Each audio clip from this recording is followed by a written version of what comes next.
판매 중단 사태, 파킹 거래, 수익률 돌려막기 등 각종 논란의 중심이 된 라임 자산운용이 한 달 새 5천억 원가량의 설정액이 증발했습니다. 판매 중단 사태 피해자들이 집단 소송까지 준비하면서 라임 자산운용의 악재가 번지고 있었는데요. 장민선 기자와 함께 자세한 이야기 나눠보도록 하겠습니다. 네, 장 기자, 라임 자산운용 사태가 좀처럼 잠잠해지기는커녕 논란이 계속되고 있다고요. 네, 그렇습니다. 라임 자산운용의 펀드 환매가 처음으로 이뤄진 지 한 달 정도 지났는데요. 사태가 장기화될 가능성이 커지면서 투자자들과 금융투자업계의 불안감이 커지고 있습니다.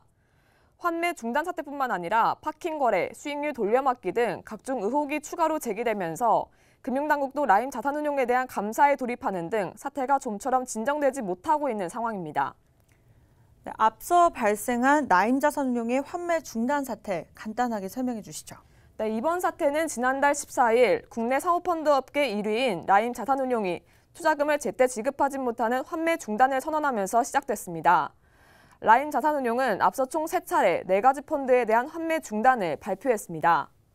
원종준 라임 자산운용 대표는 지난 14일 기자간담회를 통해 현재까지 누적으로 총 8,466억 원의 환매가 중단됐다며 향후 상환금 지급이 연기될 수 있는 펀드 56개까지 합치면 총 환매 연기 금액은 최대 1조 3,363억 원까지 늘어날 수 있다고 밝혔습니다.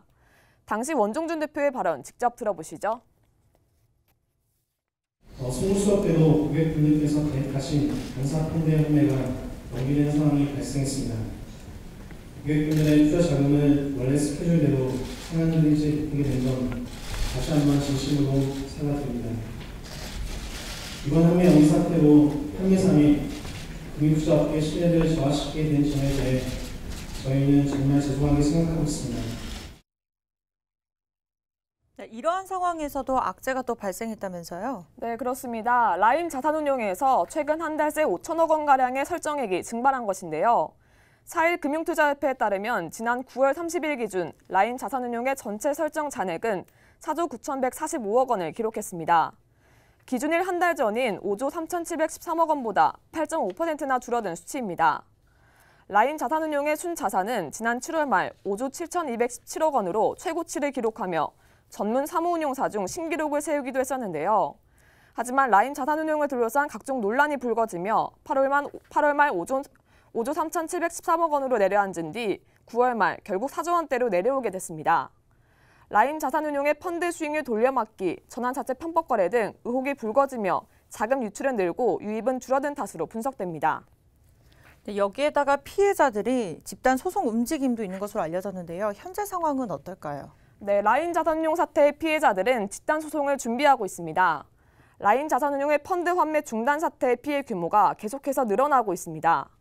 라임 측이 처음 밝힌 피해 규모는 6,200억 원이었지만 1조 3,300억 원 정도로 수정됐다가 다시 1조 5,500억 원 수준으로 늘어났습니다. 피해자는 4,100여 명 정도로 추산되고 있습니다.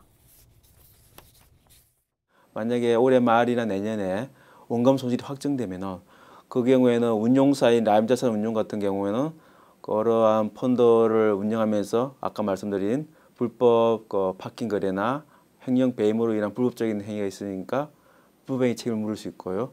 그다음에 이 상품을 판매했던 판매사들이죠. 은행들이나 증권사들은 불안전 판매의 책임을 져야 됩니다. 자본시장법에는 일반 투자자에게 이러한 투자의 위험이나 원금 손실 가능성을 충분히 설명하도록 그렇게 규정을 하고 있는데 저희들이 검토한 바로는 이런 규정들을 상당수를 지키지 않았습니다. 그래서 판매사인 은행이나 그다음에 운용사인 라임 자산운용을 공동 피고로 해서 불법행위 책임을 물을 수 있고 저희들은 그런 전제하에서 집단 소송을 지금 준비하고 모집 중에 있습니다. 금융당국도 이번 사태 심각성을 느끼고 칼을 빼들었다고요? 네, 그렇습니다. 금융감독원은 지난 24일 불법 거래 의혹, 환매 중단 사태 등으로 금융권에 거센 파장을 몰고 온 라임 자산운용 원종준 대표를 소환 조사했습니다. 지난 8월 라임 자산운용의 불법 거래 의혹 감사에 이어 두 번째 소환입니다.